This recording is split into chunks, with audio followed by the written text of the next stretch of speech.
My fiancé said, my $150K in student loan debt becomes our problem when we marry. I replied, a partnership is a partnership.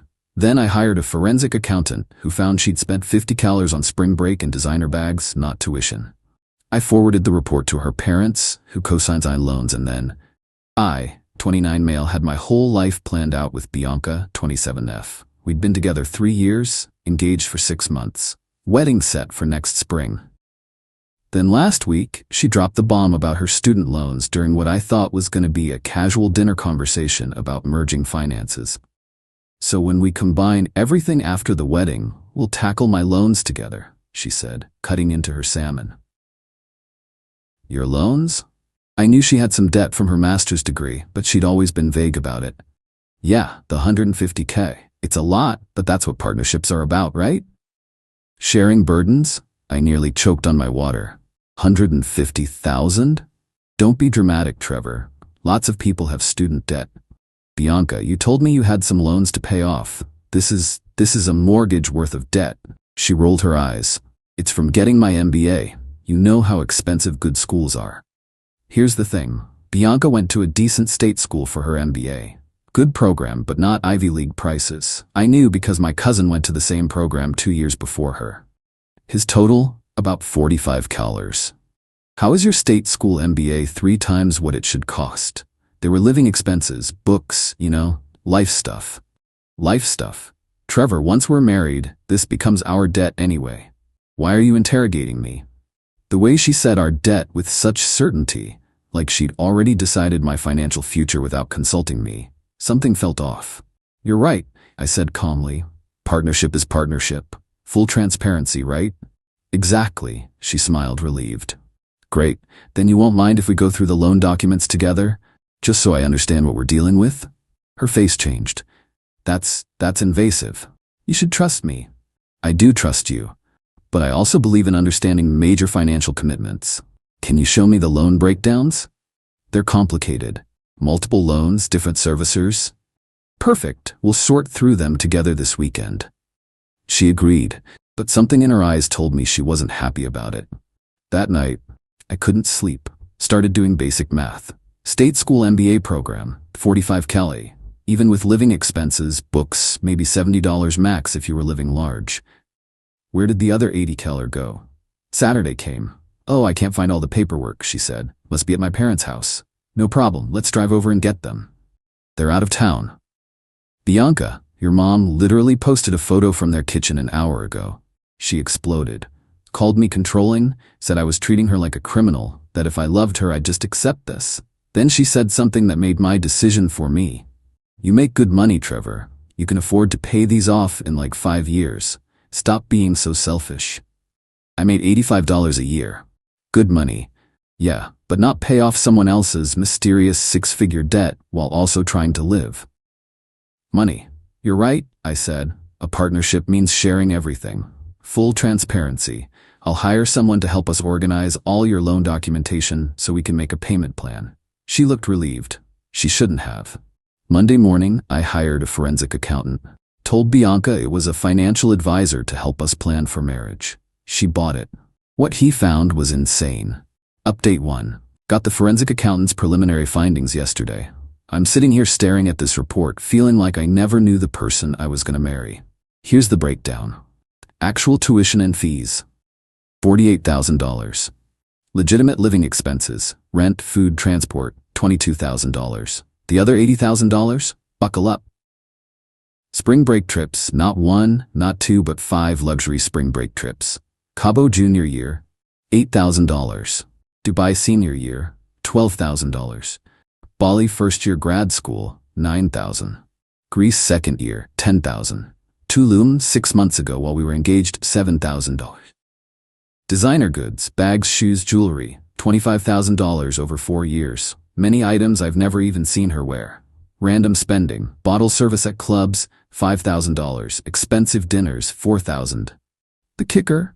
She took out extra loans beyond what she needed for school, citing educational expenses. Then she'd deposit the money and immediately transfer it to her checking account. But wait, it gets worse.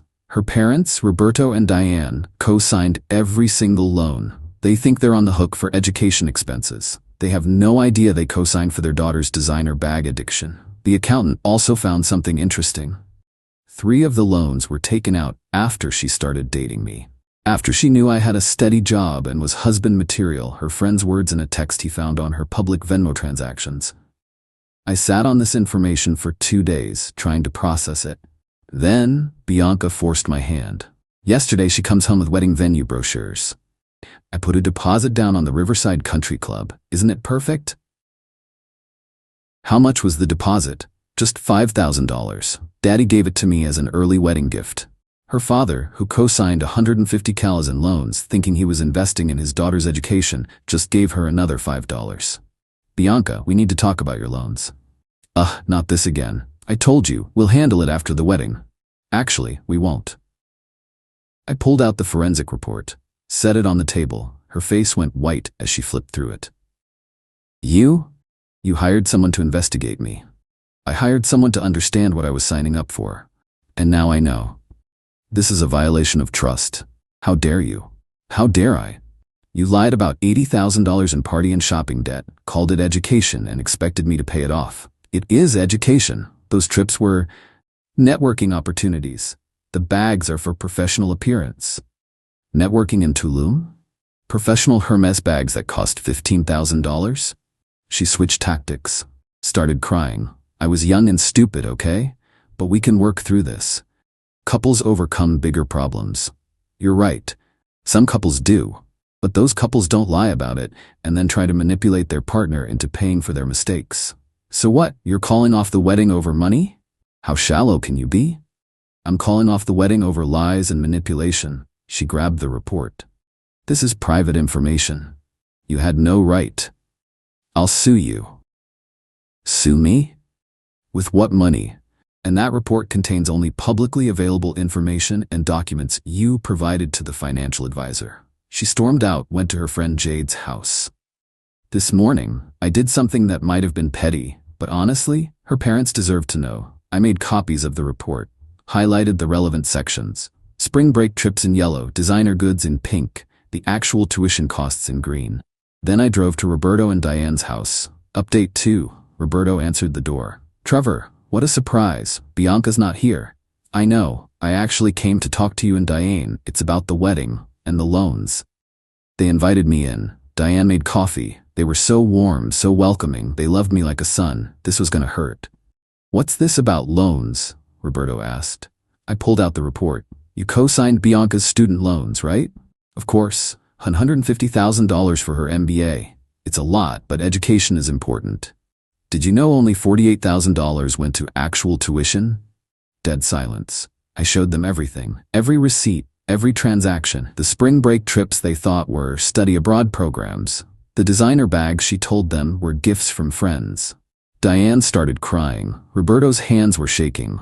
We took out a second mortgage, Roberto said quietly, to help with what we thought were her living expenses. We gave her another $30,000 on top of the loans.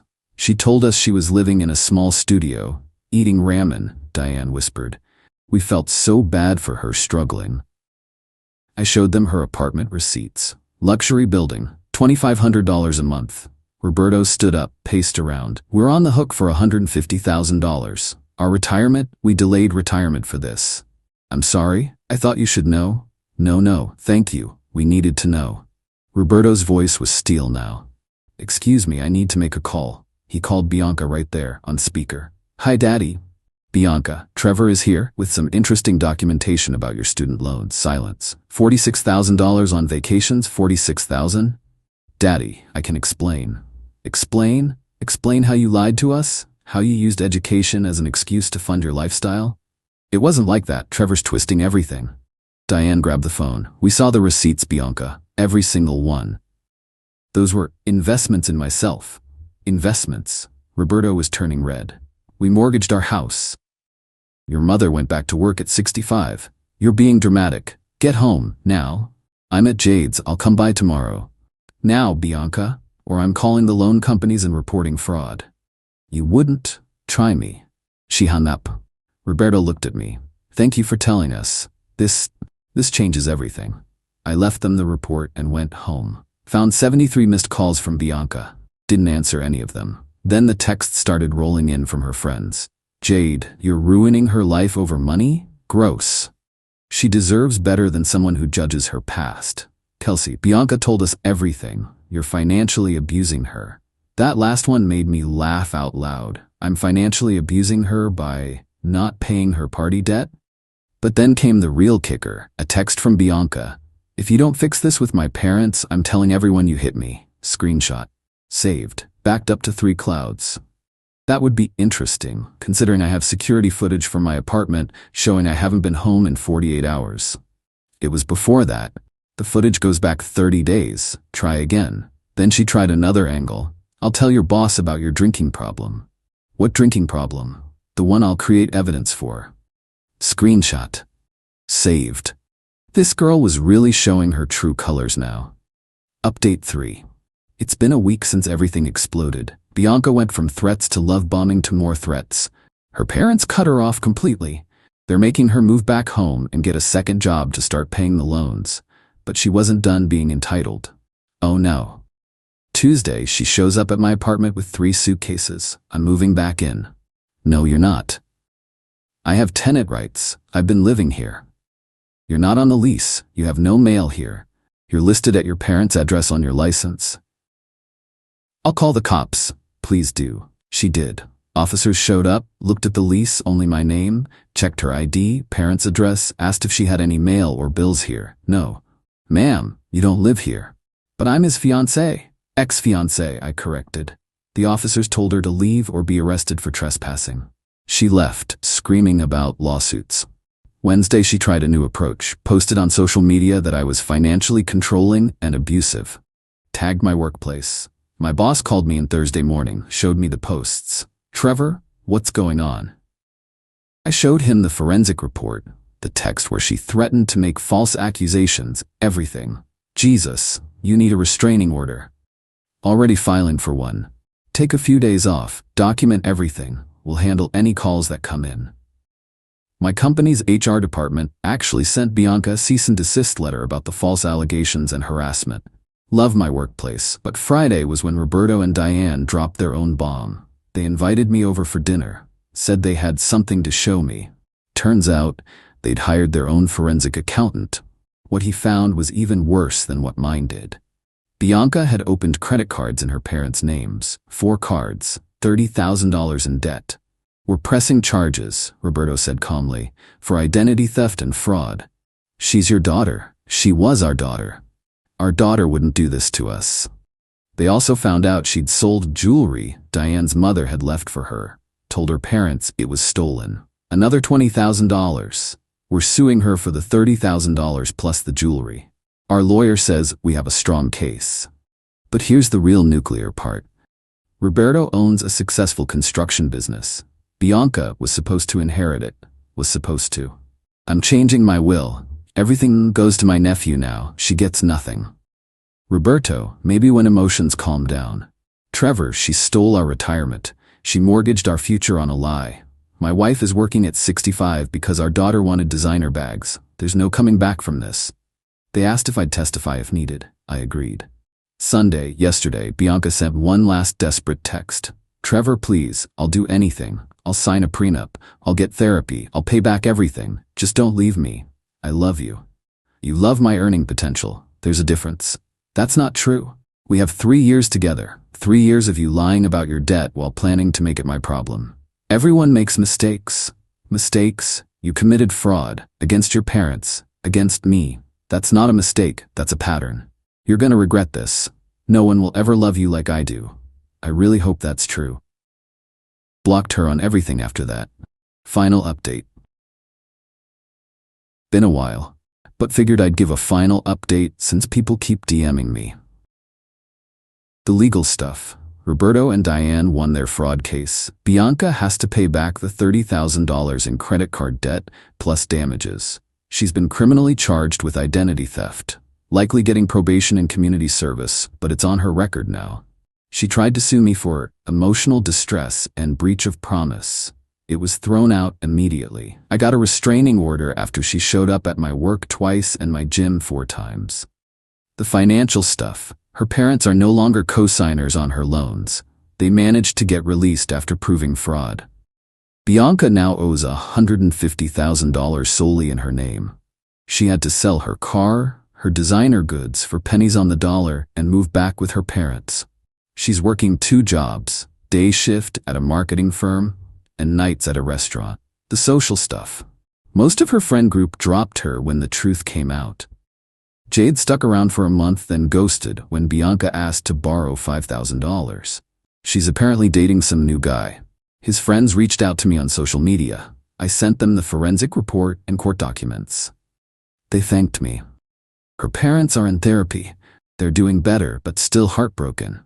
As for me, I kept the ring, sold it, donated half to a financial literacy program and used the other half for a vacation. An actual vacation, not a $12,000 Dubai networking opportunity. Started dating someone new 2 months ago. First thing she did when we discussed becoming serious, showed me her credit report and student loan statements without me asking. $12,000 left from undergrad. I pay $400 a month, should be done in 3 years. That's how normal people handle financial transparency in relationships. Roberto and Diane still invite me for dinner sometimes. They say I'll always be the son-in-law they wish they'd had. Diane started a support group for parents who've been financially exploited by their children.